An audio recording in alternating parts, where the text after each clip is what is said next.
Donc, l'idée de ce webinaire, comme j'ai rejoint OKR Mentors au printemps, et donc l'idée, c'était de faire découvrir ce collectif avec celui qui est le mieux placé pour en parler, puisque c'est Eli, son fondateur.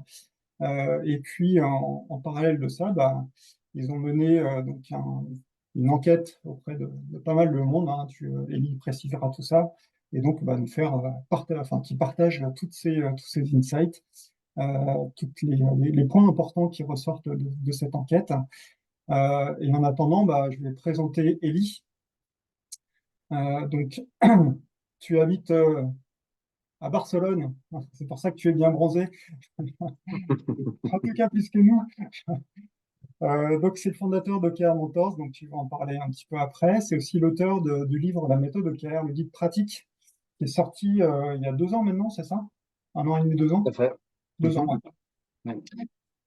Et c'est également l'animateur, l'acteur incontournable de toutes les conférences, les forums OKR, puisque tu animes l'OKR Forum International, l'OKR Summit. C'était cette semaine, hein, l'OKR Summit. Semaine dernière, jeudi dernier, tout à fait. Semaine dernière. Et puis l'OKR Forum France qui a lieu en juin, En date juin, le exacte, 20 juin. le 20 juin Ouais. en ligne, et c'est sur l'après-midi. Donc, si vous voulez des infos là-dessus, on pourra vous en donner. Euh, Voilà, et sinon, tu es plutôt spécialisé dans le produit, la stratégie, la transformation. Mais je te laisse parler de toi et puis enchaîner sur toutes ces promesses. Merci Laurent pour l'opportunité de partager autour de ce qu'on fait chez OKR Mentors. Bonjour tout le monde, un plaisir d'être là. Euh, donc en effet, mon expérience avant de créer OKR Mentors, c'était dans des rôles opérationnels, donc dans des rôles produits, stratégie et transformation, dans les tech, le fintech, dans des scale-up et des grosses organisations. Donc j'ai fait ça pendant 15 ans. Puis il y a 5 ans, j'ai commencé à faire de l'accompagnement d'organisations dans la mise en place de leur stratégie. C'est là que j'ai commencé à utiliser OKR et accompagner les organisations dans la mise en place d'OKR. Je l'avais déjà mis en place quand je dirigeais la planification stratégique d'une grande entreprise. Et donc, j'ai fait levier là-dessus. En faisant ces accompagnements, je me suis rendu compte qu'il y avait une grande opportunité pour les organisations, parce que beaucoup d'entre elles en bénéficiaient. Et aussi, en fait, de développer un écosystème autour de ça. Et c'est comme ça qu'OKR Mentor s'est lancé. Ce que je propose, Laurent, c'est de parcourir tout d'abord, Laurent et tout le monde d'ailleurs, de parcourir le résultat du baromètre international sur les OKR. Comme ça va donner un petit peu de contexte. Et puis, on pourra parler d'OKR Mentors et des programmes de formation sur lesquels on collabore avec Laurent par la suite. Euh, pour donner un petit peu de contexte, je pense qu'on fait tous face à ça au quotidien. Quand on se donne un objectif, euh, quand on définit un plan, euh, il y a ce qu'on aimerait qu'il se passe et il y a la réalité. Et dans la réalité, il y a toujours des imprévus, des risques, des choses qui se passent qu'on n'avait pas anticipées. Et, euh, et donc, en fait, je pense que l'image le résume très bien. En tout cas, pour moi, elle résonne beaucoup. C'est qu'est-ce qu'on fait une fois que ces imprévus arrivent? Et je pense que c'est un des éléments clés de succès. J'ai pu le voir en tant que product manager, en tant que dirigeant de stratégie. C'est comment on s'adapte à ces imprévus qui va définir notre capacité à aller jusqu'à l'objectif. Un des éléments clés, c'est que plus on grossit, plus ça devient un challenge de faire face à ces imprévus. Pourquoi? Parce qu'en fait, à chaque changement, il faut que toute l'organisation ait les informations importantes pour pouvoir s'adapter et que les décisions puissent aller vite. Euh, et en général, c'est pour ça que c'est beaucoup plus facile d'innover pour une start-up que pour une grande société. Mais ce n'est pas forcément un blocage, c'est-à-dire qu'il y a des moyens de le contourner, il y a des moyens de l'adresser, et les OKR sont une des solutions à ça. On va voir comment. Donc, la question, c'est comment ça se fait qu'il y a des organisations qui s'en sortent mieux que d'autres? Comment elles le font? Et donc, c'est ça qu'on a voulu analyser au travers du baromètre qu'on a créé. Euh, Donner un peu de contexte, j'imagine que la plupart d'entre vous connaissent OKR, mais donc la définition des OKR, il y en a plusieurs et je pense que c'est bien qu'il y en ait plusieurs. Mais la manière dont moi j'aime le définir, c'est que c'est une méthode qui permet de gérer les objectifs et qui permet aux entreprises et aux équipes de collaborer ensemble de manière efficace pour atteindre ces objectifs. Et donc, en fait, il y a deux éléments clés. Un, l'objectif, c'est-à-dire où est-ce qu'on veut aller, donc qui marque la direction. Et d'autre part, les key résultats clés, qui nous permettent de savoir où est-ce qu'on en est par rapport à ce cheminement. Et donc, de pouvoir avoir un espace de dialogue sur ces enjeux clés de l'organisation ou de l'équipe qui vont s'ajouter aux tâches du quotidien qui, évidemment, doivent continuer d'être adressées. Donc, on a fait un baromètre dans lequel on a interviewé 466 leaders d'entreprise à travers le monde. Et donc, vous pouvez le voir, il y en a une partie en Amérique du Nord, 36%, une partie au UK, en Irlande, une partie en France, en Allemagne, mais aussi dans d'autres régions du monde. On s'est focalisé sur les managers et au-delà de la hiérarchie. Donc, ça peut être des dirigeants, des directeurs, des vice-présidents, etc.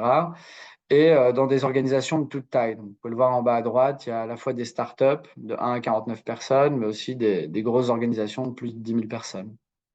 Et donc, on a analysé beaucoup d'informations associées à ça pour comprendre quels étaient les enjeux clés de ces organisations. Une des questions qu'on leur a posées, c'est euh, quels sont les principaux challenges auxquels vous faites face quand il s'agit d'exécuter et de mettre en place votre stratégie. Le premier point, c'est la stratégie change trop souvent. Donc, pour ceux et celles parmi vous qui travaillent dans les organisations produits, les organisations tech, on voit que souvent la priorisation continue, c'est un des efforts clés et ça peut aussi être un des facteurs de démotivation pour les équipes puisqu'ils commencent à travailler sur quelque chose, on leur demande de travailler sur autre chose, etc. La réalité est telle qu'avec l'innovation, les nouvelles technologies et ainsi de suite, les choses bougent rapidement. Donc, ça a parfois du sens de changer de stratégie, de faire évoluer la stratégie. Néanmoins, ça reste un point important de frustration qui doit être adressé. Un autre élément, c'est qu'il n'y a pas forcément un alignement complet de la stratégie avec les membres de l'organisation. Et donc, souvent, c'est un manque d'information, mais c'est aussi un manque de communication qui est lié à ça. Le troisième point, et c'est celui qui, je pense, est le plus redoutable au quotidien, c'est qu'il y a une déconnexion entre ce que chacun et chacune fait au quotidien et la stratégie.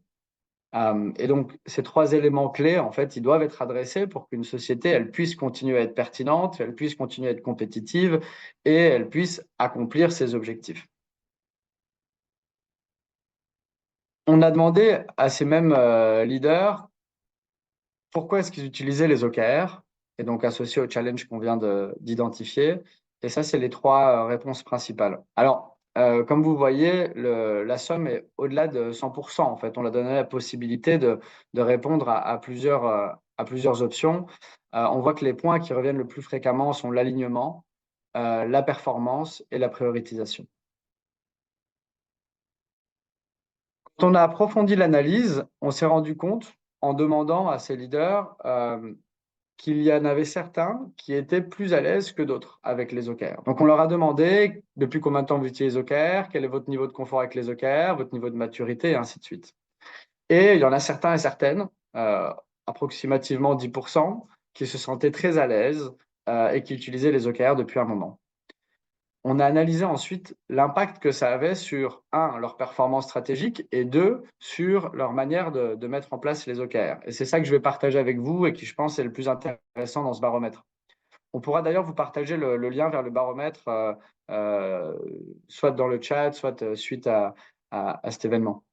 Donc, le premier point, c'est l'impact sur la performance stratégique. Donc, on a demandé à ces overachievers, et d'ailleurs à tout le monde, quel était leur sentiment quant à leur capacité à accomplir leur potentiel stratégique.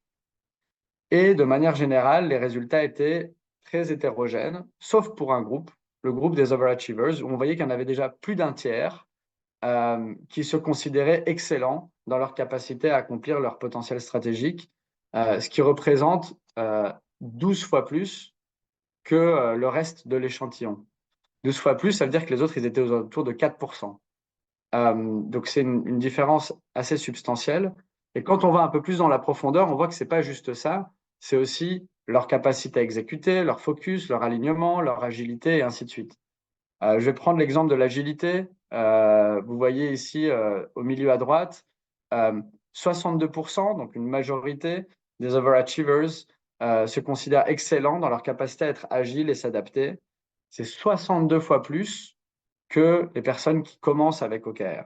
Donc, ça veut dire qu'il y avait 1% des personnes qui commençaient avec les OKR qui considéraient que l'adaptation et l'agilité faisaient partie de leur ADN.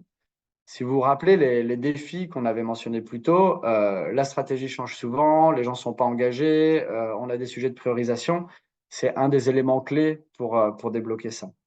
Mais on voit aussi qu'en termes d'alignement, on a des performances bien meilleures, ainsi qu'en termes de focus pour voir et traquer le progrès et pour l'exécution générale. Donc, c'est assez clair que les leaders qui sont à l'aise avec les OKR, qui l'ont mis en place, pour qui ça fonctionne, ils voient des résultats dans leur exécution stratégique. Maintenant, on va regarder qu'est-ce que ces overachievers font différemment des autres. Et donc là, je vais vous présenter quelques bonnes pratiques qu'on a retenues et qui nous semblent pertinentes. Et avec ça, je vais ajouter un conseil en tant qu'expert sur le sujet et ce qu'on voit au travers des implémentations qu'on met en place. Le premier, mettre en place les OKR graduellement. Et donc là, c'est un sujet qui est important parce que c'est vrai que dans une organisation de 10, ce n'est pas la même chose que dans une organisation de 1000. Et donc, il faut avoir une approche assez claire sur comment est-ce qu'on va le mettre en place. La recommandation, c'est commencer avec le leadership. Commencer avec le leadership, pourquoi? Pour qu'ils comprennent les enjeux, comment ça fonctionne, qu'ils soient eux-mêmes ambassadeurs et ambassadrices et qu'ils puissent ensuite parler, communiquer sur leur stratégie en utilisant la narrative des objectifs et des résultats à accomplir. Vous pouvez aussi avoir quelques POC, donc quelques pilotes, proof of concept, dans les organisations. Vous avez commencé avec le leadership et peut-être une ou deux cellules dans l'organisation qui est intéressée pour piloter la mise en place des OKR. Je sais que c'est un des éléments que Laurent traite dans son programme de formation qui me semble très pertinent, c'est de commencer à mettre en place la méthode dans un groupe, voir comment ça fonctionne, s'assurer que tout le monde est engagé et à partir de là, aller à l'échelle. Deuxième bonne pratique, les cycles. Donc, les OKR se définissent en cycles et donc on peut avoir des cycles à l'année, au trimestre. Ce qu'on voit, c'est que les overachievers, ils ont des cycles plus courts et ils optent plus souvent pour des quarterly, donc des trimestriels. C'est une recommandation qu'on a aussi en tant qu'expert, c'est-à-dire que pour lier la stratégie au quotidien, des fois, les OKR annuels, ça reste encore assez conceptuel. Alors que si on le fait au trimestre, c'est 12 semaines, là, on va vraiment toucher ce sur quoi on doit travailler aujourd'hui. Et donc, le but, c'est que quand on regarde ces OKR, on puisse se dire, qu'est-ce que je vais faire aujourd'hui pour faire avancer les différents résultats clés? Une approche qu'on recommande aussi, ou en tout cas que je recommande, au début, ça peut être d'avoir des objectifs annuels, donc se dire où est-ce qu'on va être en fin d'année en termes d'objectifs. Et donc là, on parle de qualitatif, hein, donc par exemple être leader du marché français, avoir le meilleur service client, etc. Mais avoir des résultats clés au trimestre pour avoir une vue justement plus séquencée. Il y a aussi une nuance en fonction du niveau d'hiérarchie ou peut-être qu'au niveau du leadership, on va les avoir annuels et au niveau des équipes trimestrielles. En tout cas, au niveau des équipes, je recommande systématiquement de le faire de manière trimestrielle.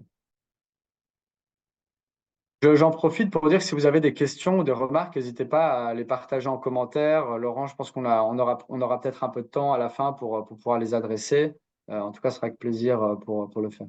Oui, je vais regarder dans le chat et puis Ouais, je ouais, ferai n'hésitez pas. l'animateur plus tard. Avec plaisir. Un autre élément, et donc là, c'est vraiment lié à la cadence, c'est-à-dire que définir des objectifs, c'est bien, mais en fait, ce qui va vraiment faire la différence, c'est à quel point est-ce qu'ils sont présents au quotidien et à quel point est-ce que vous créez et vous stimulez, vous impulsez une organisation apprenante. Dans ce cadre-là, avoir des check-ins toutes les semaines ou toutes les 2 semaines, c'est une bonne pratique. Pourquoi? Parce qu'en fait, on va utiliser, si vous travaillez par sprint, par exemple, le début du sprint pour se dire, voilà, où est-ce qu'on en est avec nos OKR? Sur base de ça, sur quoi est-ce qu'on va se focaliser les prochaines semaines? On va aussi prendre cet espace pour pouvoir se poser la question, qu'est-ce qu'on a appris les 2 dernières semaines? Qu'est-ce qui fonctionne? Qu'est-ce qui ne fonctionne pas? Et donc, se rendre compte qu'en fait, on fait des hypothèses tout le temps, mais on va les valider au travers des chiffres, au travers des résultats clés. Donc, je vais être leader sur le marché français. Du coup, je vais prévoir dans le prochain sprint de traduire, ou du marché espagnol, je vais traduire tout mon software en espagnol et je vais faire une campagne du nouveau produit pour l'Espagne. On va se rendre compte après quelques semaines, qu'est-ce qui fonctionne le mieux? Est-ce que je devrais rediriger mon énergie? Est-ce que je devrais adapter comment je fais les choses? Et ainsi de suite. Et là, la mesure, ça va venir nous confirmer que les actions qu'on fait, elles ont du sens et elles apportent de la valeur. Ces check-in, c'est mieux de les intégrer dans des rituels existants. Donc, si vous avez déjà des rituels dans lesquels ça peut s'intégrer, des rituels d'équipe, c'est bien de le faire et de ne pas rajouter des meetings en plus des meetings existants. Le but, c'est que ça dure 10 à 15 minutes. Peut-être que les premiers cycles, ça va prendre un peu plus de temps, mais assez rapidement, vous allez voir que ça va devenir assez fluide, puisque tout le monde saura comment le faire. Évidemment, il y a quelques bonnes pratiques, et là encore une fois, les formations peuvent vous aider à les appréhender et à les mettre en place chez vous. La bonne pratique numéro 4, c'est le dispositif. Donc, un des écueils réguliers de la mise en place des OKR, c'est on a créé des OKR, mais il n'y a plus rien qui bouge après. Pourquoi? Parce qu'en fait, c'est un programme de transformation. C'est même une transformation culturelle.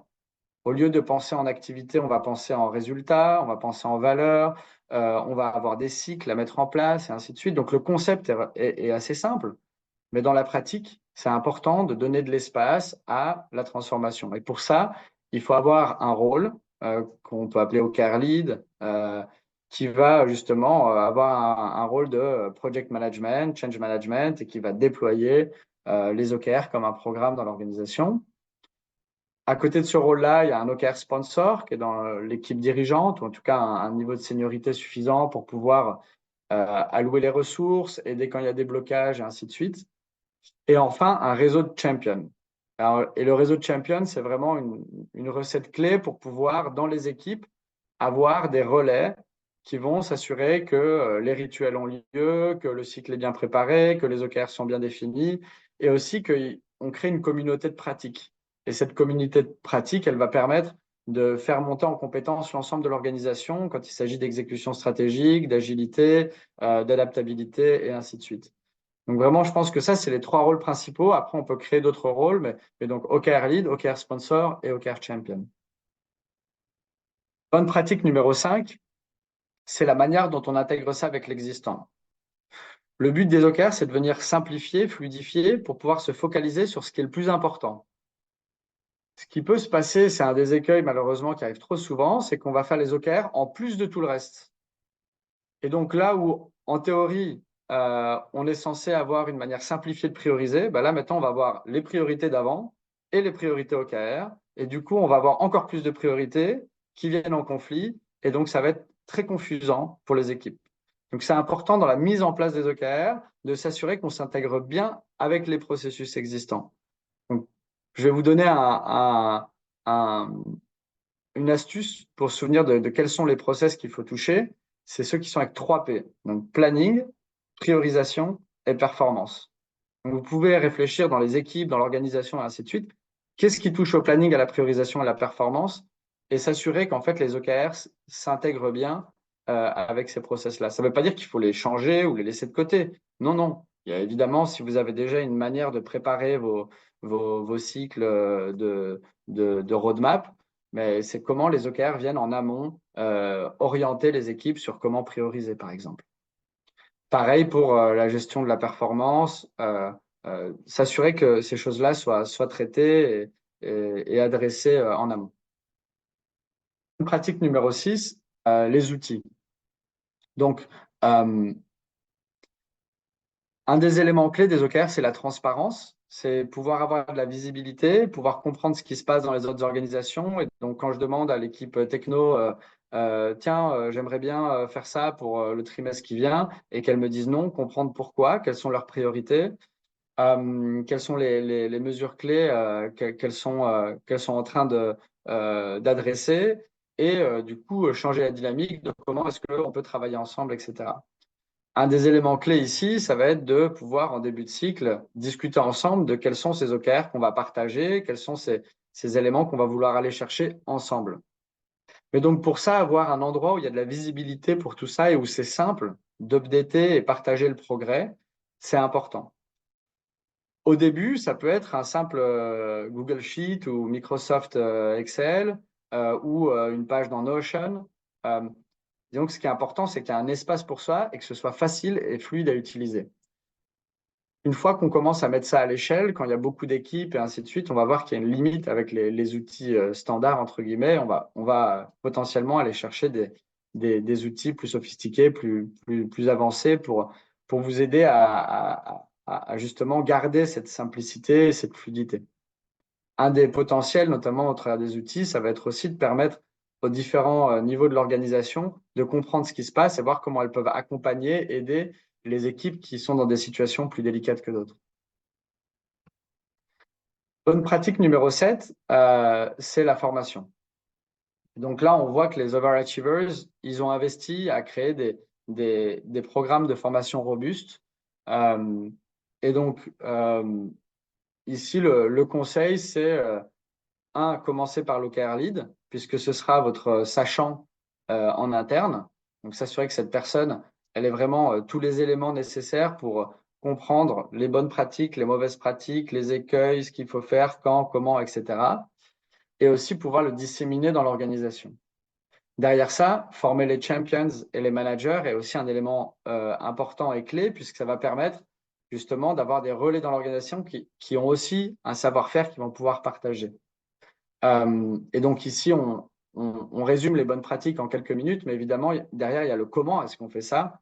Et ça requiert de la formation et aussi de la mise en pratique, donc de pouvoir simuler en fonction des contextes comment est-ce qu'on réagit. Je recommande aussi d'avoir une formation très simple pour tous les employés, quelque chose de 60 à 80 minutes qui va expliquer pourquoi les OKR, comment ça fonctionne, quel est mon rôle dans les OKR, pourquoi est-ce qu'on fait des rituels et ainsi de suite, et qui va s'assurer qu'en fait tout le monde est embarqué dans le changement. C'est important, pourquoi? Parce que il y a toujours un risque que les équipes se disent c'est un nouvel outil de reporting pour que on nous contrôle plus, alors que c'est pas du tout le but de la méthode. Le but de la méthode, justement, au contraire, ça va être de donner plus d'autonomie, plus de pouvoir et justement faciliter le travail des équipes entre elles. Mais donc, c'est important de pouvoir expliquer le contexte, le pourquoi et le comment pour que les membres de l'équipe puissent s'embarquer complètement et avec confiance dans la mise en place. Donc, en résumé, les overachievers, ils ont ces points principaux, donc je les ai mentionnés, je les rementionne. Un, des cycles trimestriels, des réunions de suivi hebdomadaires, un dispositif OKR solide avec des leads, des sponsors, des champions et de l'accompagnement, un parcours de formation et de certification, un suivi avec des logiciels spécialisés et une intégration avec les process existants. Voilà pour la partie baromètre. Je ne sais pas si tu veux qu'on fasse une pause, Laurent, pour adresser quelques questions maintenant avant d'aller de l'avant. Alors, on a déjà quelques questions. Moi, je propose d'aller jusqu'au bout, comme ça, on verra Ouais. quand on peut accorder aux questions-réponses.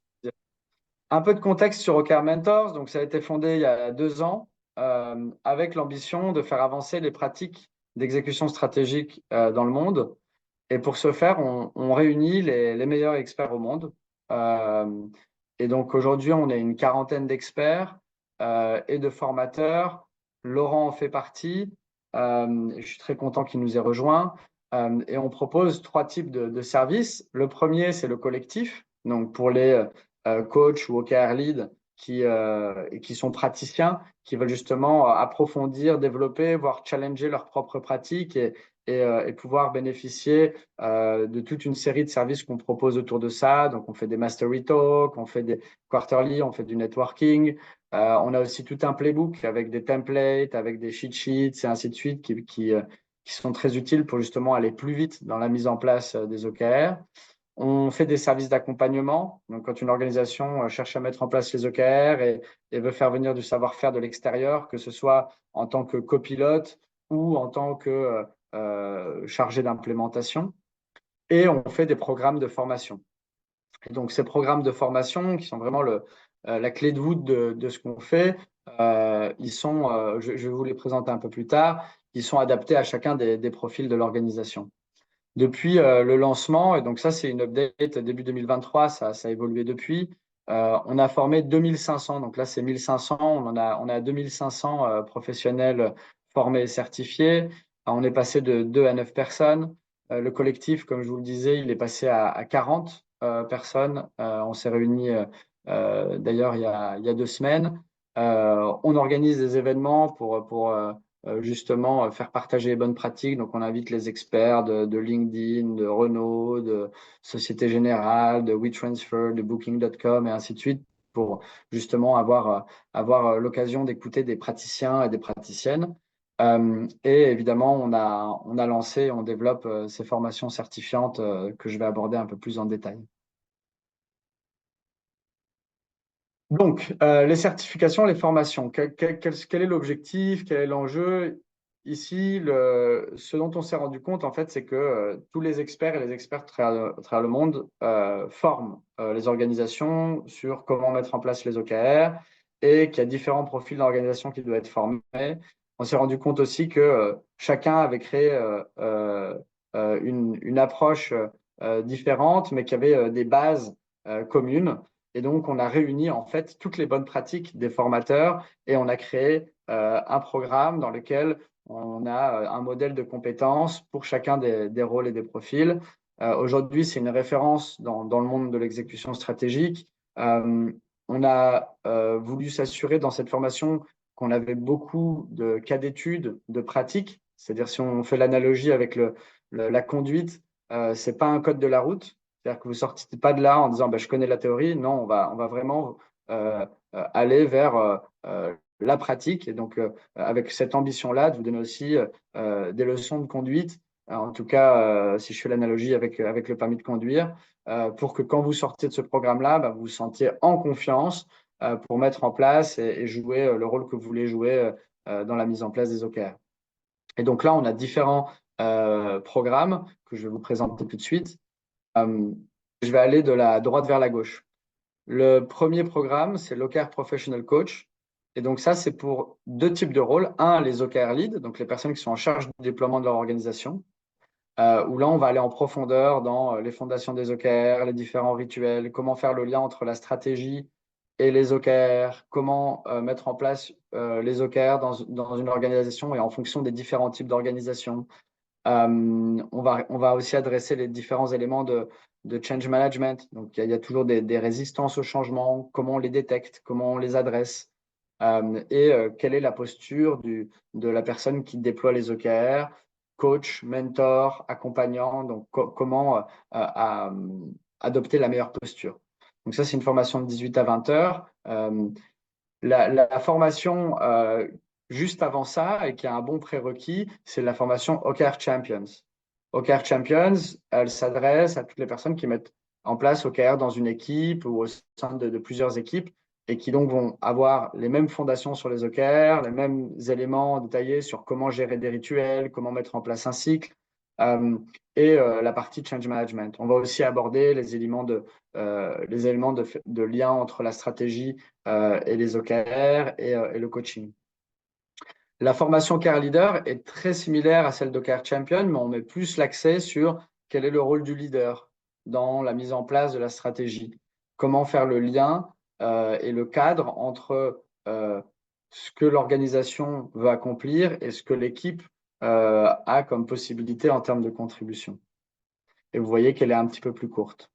Et enfin, pour chaque membre d'équipe, OKR Practitioner, c'est une formation plus courte qui se fait d'ailleurs en self-paced, en ligne, que les gens peuvent regarder quand ils veulent, quand ils peuvent, dans laquelle on va avoir les fondations, pourquoi, comment, etc., et une introduction des rituels.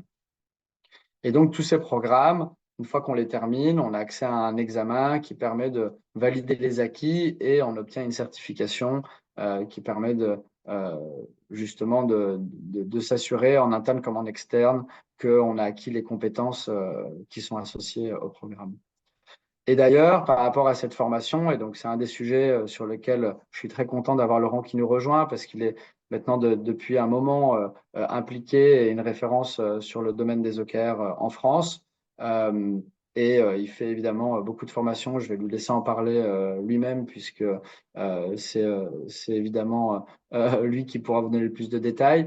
Et donc, on collabore ensemble sur une formation OKR Champion que d'ailleurs Laurent a justement permis d'approfondir, affiner, et ainsi de suite. Donc très content de ça. Je te passe la main, Laurent, peut-être pour donner quelques infos là-dessus. Oui, alors c'est juste les dates, vous allez pouvoir les voir. Et puis, si vous êtes intéressé, vous pouvez nous contacter directement. Il reste des places hein, pour la session de juin. Il reste 4-5 places. Je ne vais pas trop prendre de temps parce qu'il nous reste 10 minutes et il y a déjà des questions. Alors, en fait, il y a déjà des questions sur la partie OKR champion. Euh, une question de Mathieu sur quel est les bons profils pour être OKR champion, selon toi? Ouais, ouais, c'est une très bonne question. Et on l'a défini, hein, d'ailleurs, on le partage dans nos formations. Alors, il faut que ce soit des personnes qui soient intrinsèquement motivées par ce qui se passe dans l'organisation. Donc, si c'est des personnes qui sont, entre guillemets, en dilettante, ça va pas être des bons profils. Ça semble évident, mais c'est important de le préciser. C'est des gens qui ont envie d'aller au-delà de ce qu'ils font aujourd'hui, qui sont curieux de voir ce qui se passe dans l'organisation et vraiment de contribuer au succès de l'organisation. En termes de hard skills et soft skills, je dirais que il faut un bon mix entre de la capacité à fédérer et à influencer, c'est-à-dire être un bon communicant, euh, et de la discipline. Pourquoi de la discipline? Parce qu'une fois qu'on va mettre en place les OKR, il va falloir s'assurer qu'il y a des meetings dans les agendas, qu'il y a des personnes qui le drive, que les OKR sont bien updatés, et ainsi de suite. Donc je pense qu'un bon mix entre communicant, bon communicant et discipline sont des éléments clés là-dessus. Et en général, les bons profils, ça va être des overachievers eux-mêmes, c'est-à-dire des gens qui sont des profils qui fonctionnent bien, qui sont à l'aise avec leurs tâches et leurs responsabilités et qui ont envie de faire plus. Voilà, Laurent, tu as peut-être aussi envie d'ajouter à ça, hein. Non, c'est très bien. Alors moi, je trouve que les coachs agiles en général sont des bons candidats pour les OKR Champions, Ouais, naturellement, parce qu'ils ont fait de la transfo et puis que l'agilité demande de la discipline pour gérer les changements. Euh, ouais. ouais, il y avait une question de Philippe, quel est l'apport de la certification? Mais ça, je pourrais lui répondre en direct. Il y a deux questions autour des OKR individuels. Alors, la première de Pierre, c'est est-ce qu'il y a des exemples enfin pas des exemples, mais est-ce que les overachievers utilisent les OKR individuels? Et la deuxième, ça va avec, c'est la difficulté de lier des OKR individuels avec la partie évaluation. Et donc, est-ce que c'est du flicage et quel problème ça pose? Essaye d'être rapide sur cette réponse. Ouais, parce que c'est vrai qu'on pourrait en parler une heure. La réponse rapide, c'est surtout si vous commencez, je ne vous recommande pas de mettre en place des OKR individuels. Le but des OKR, c'est d'aligner et de donner du focus et donc de les mettre au niveau de l'équipe. Ça permet vraiment d'impulser cet alignement. Si on part sur de l'individuel, on invite à nouveau les personnes à se concentrer sur elles-mêmes et pas forcément sur le travail d'équipe. Donc ça, c'est le premier point. Si l'organisation est très mature et au bout de 2 ans, de 3 ans, a envie de mettre en place le CARE à un niveau plus bas, pourquoi pas? Mais je dirais que ça pourrait presque être un opt-in, c'est-à-dire que les membres de l'équipe peuvent créer leurs propres OKR si ça les aide dans leur travail. Mais je pense qu'au niveau de la mise en place stratégique, de le regarder au niveau de l'équipe, c'est sans doute mieux.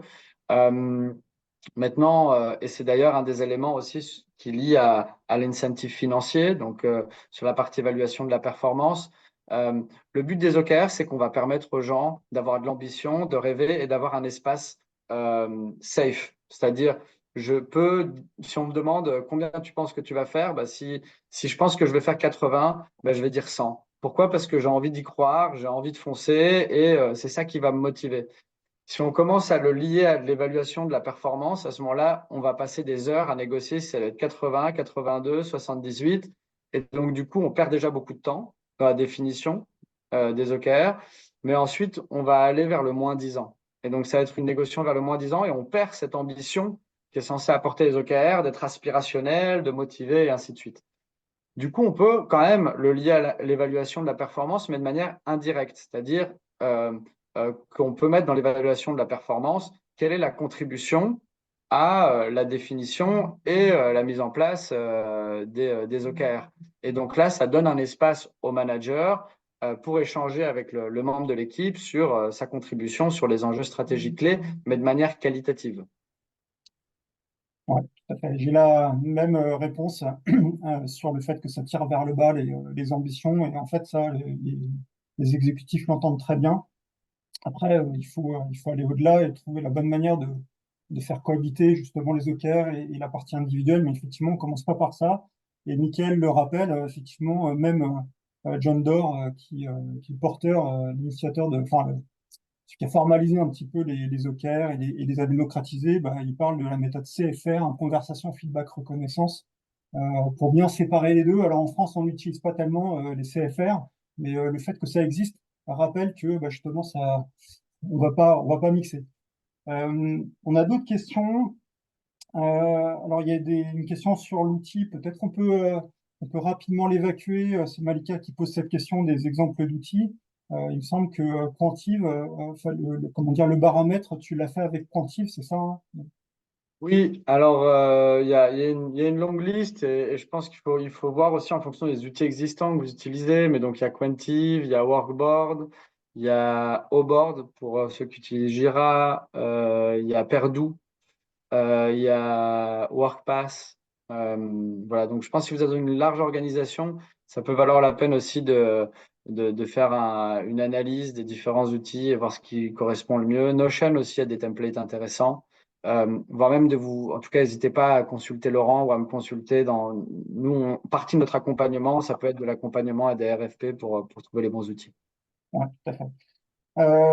Il y avait une question de Michael sur les échecs et les apprentissages. Et il y a aussi une question d'Inmen sur les OKR et les KPI. Donc, en Ouais. gros, est-ce que tu as des exemples d'échecs? Enfin, en tout cas, qu'est-ce que tu as appris de ces échecs et qu'est-ce qu'il y a derrière? Et Ouais. puis, voilà, la différence avec les KPI.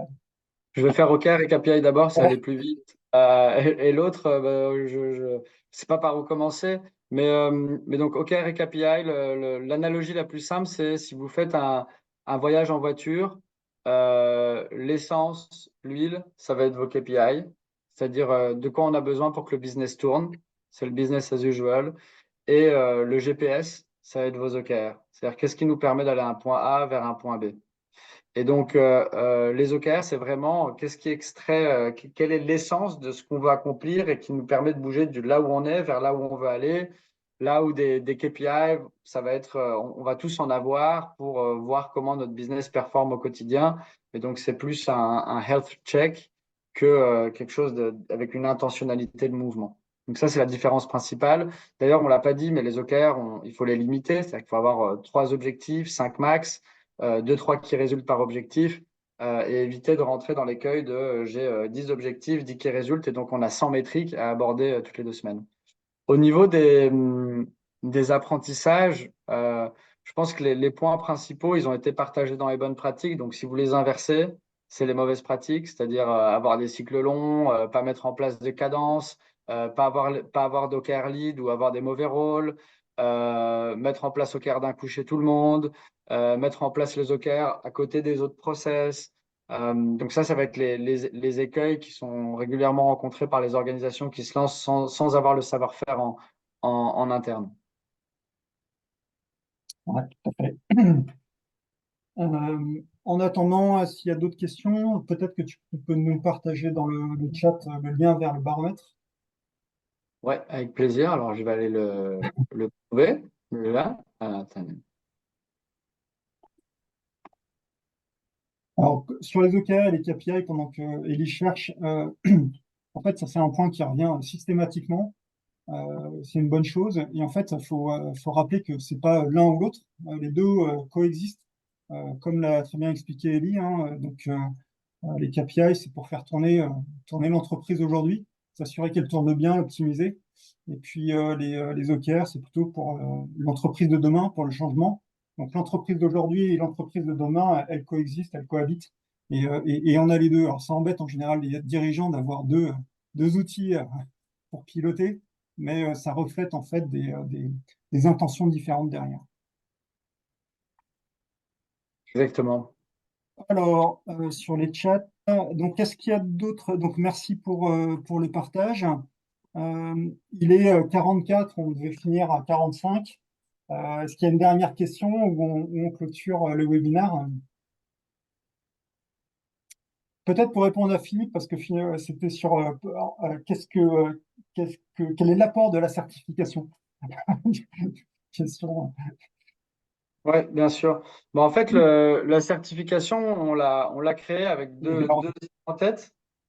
Le premier, c'est un gage de qualité, c'est-à-dire il y a beaucoup de travail qui est fait pour s'assurer que le contenu des formations soit de la meilleure qualité, soit à la fois théorique et pratique, et adresse l'ensemble des compétences qui sont nécessaires pour pouvoir jouer un rôle. Donc, c'est vraiment là où ça se positionne comme un gage de qualité.